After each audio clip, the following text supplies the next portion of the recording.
प्यारे बच्चों नमस्कार। आप सभी का अपने YouTube चैनल जिज्ञासा पर स्वागत है। आज हम कक्षा 5वीं की हिंदी की पाठ्य पुस्तक रिमझिम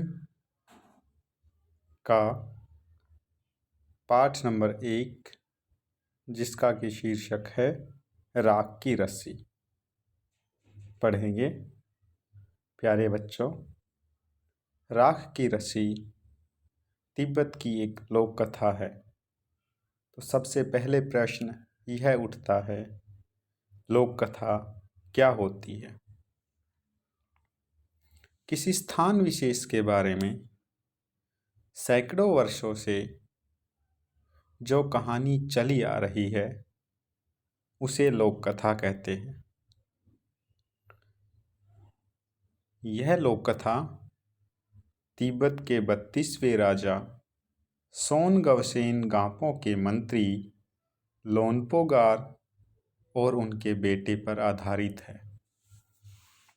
लोनपोगार, जो कि अपनी चालाकी और हाजिर जवाबी के लिए दूर दूर तक प्रसिद्ध थे, लेकिन उनका बेटा बहुत ही भोला भाला था।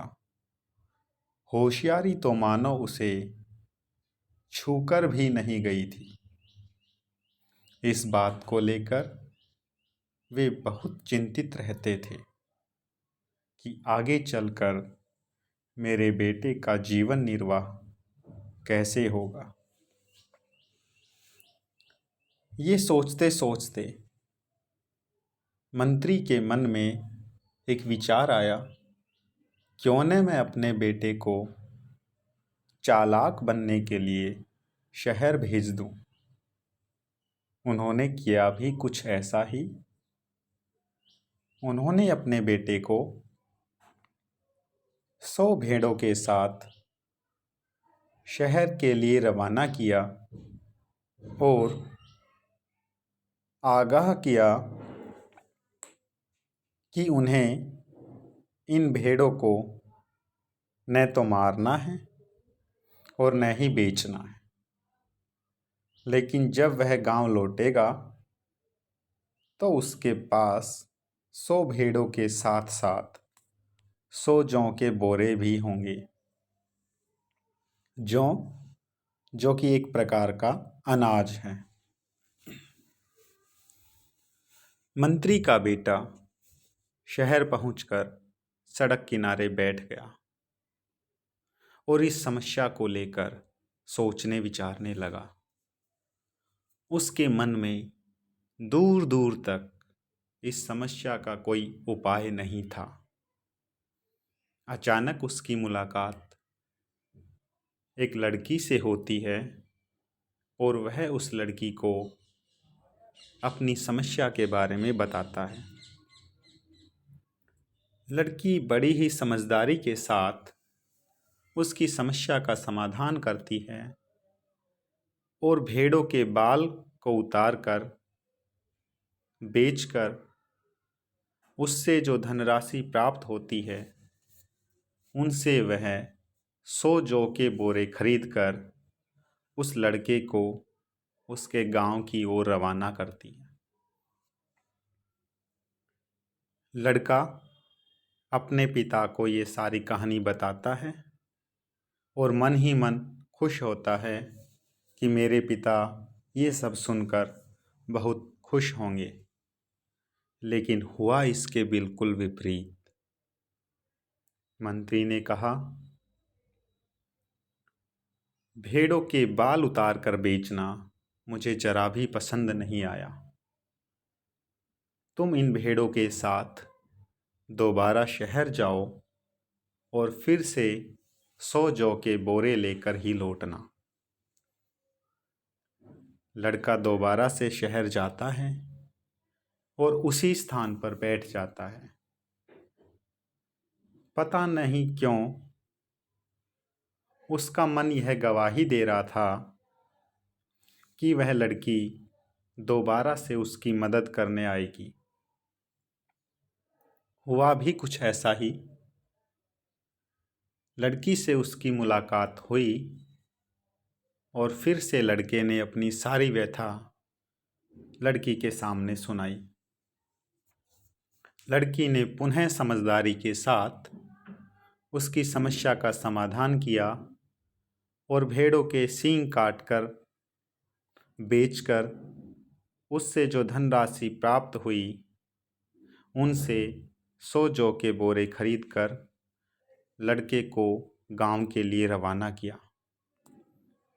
लड़के ने विजयी भाव के साथ यह सारी कहानी फिर से अपने पिता के सामने दोहराई। मंत्री को लगा लड़की बहुत समझदार है, लेकिन मंत्री ने लड़की की परीक्षा लेने की सोची। मंत्री ने कहा, ठीक है, उस लड़की से कहो कि वह मेरे लिए 9 हाथ लंबी राख की रस्सी बना कर दे। लड़की ने मंत्री की चुनौती को सहर्ष स्वीकार किया और कहा, मैं 9 हाथ लंबी रस्सी बना तो दूंगी, लेकिन मेरी भी एक शर्त है। आपके पिता को वह रस्सी गले में पहननी होगी। मंत्री ने सोचा, यह तो एक नामुमकिन कार्य है, ऐसा हो ही नहीं सकता।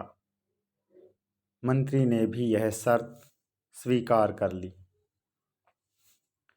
लड़की ने 9 हाथ लंबी रस्सी ली और पत्थर के सिल पर रखकर उसे जला दिया। रस्सी तो जल गई, लेकिन रस्सी के आकार की 9 हाथ लंबी राख उस पत्थर पर बच गई। लड़की ने उस 9 हाथ लंबी राख की रस्सी को पत्थर की सिल के समेत मंत्री के पास ले जाकर कहा, आप इस रस्सी को अपने गले में पहनिए। मंत्री हैरान था। मंत्री ने मन ही मन में सोचा, क्यों न मैं अपने बेटे की शादी इस लड़की के साथ करवा दूं। ऐसा करने से मेरी परेशानी भी दूर हो जाएगी। मंत्री ने अपने लड़के की शादी का प्रस्ताव लड़की के सामने रखा और लड़की ने भी इसे स्वीकार कर लिया। मंत्री ने दोनों की शादी बड़े धूमधाम से करवाई। तो प्यारे बच्चों, यह थी तिब्बत की लोक कथा राख की रस्सी। अगली वीडियो में हम इस पाठ के अन्य रोचक तथ्यों के साथ आपके सामने प्रस्तुत होंगे। उम्मीद है आपको ये वीडियो अच्छी लगी होगी। इसे लाइक कीजिए, शेयर कीजिए और चैनल को सब्सक्राइब कीजिए। धन्यवाद।